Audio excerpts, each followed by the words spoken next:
բայց դուք կարող ունենաք 1 միլիոն անոց դիտում, ինչ որ աղջկա բերեք հետույքը աճ ձախանի նայեն, դա պարզապես 1 միլիոն հետույք նայող մասը նայել, դու ձեր գործը չի տալու առաջ։ Թե ռեժիսորները, թե սցենարիստները փորձում են ներգրավել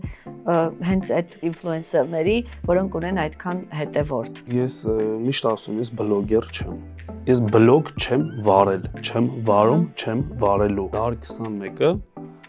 չէր ուզենա, որ X երգիչները իրենց մոտ երգ ունենային, բայց հիմա հաստատ կխնդրեն, անուններ չեմ տալի, բայց բոլորս էլ գիտենք էլի։ Ես միշտ եղել եմ, պարզապես կոպիտ ասած, եղել եմ ստվերում, եղել են մարդիկ, որ չեն ուզեցել ինձ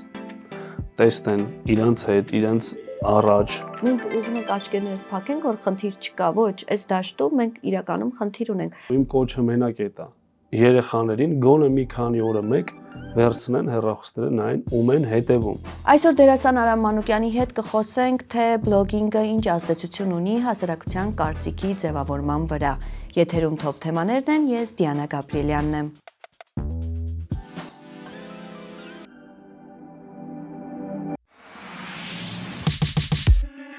Հաղորդման աջակիցն է Հայաստանում առաջին ու միակ գրոհե պաշտոնական առցանց խանութը։ Գնեք որակյալ գերմանական սանտեխնիկա օնլայն shop.grohe.am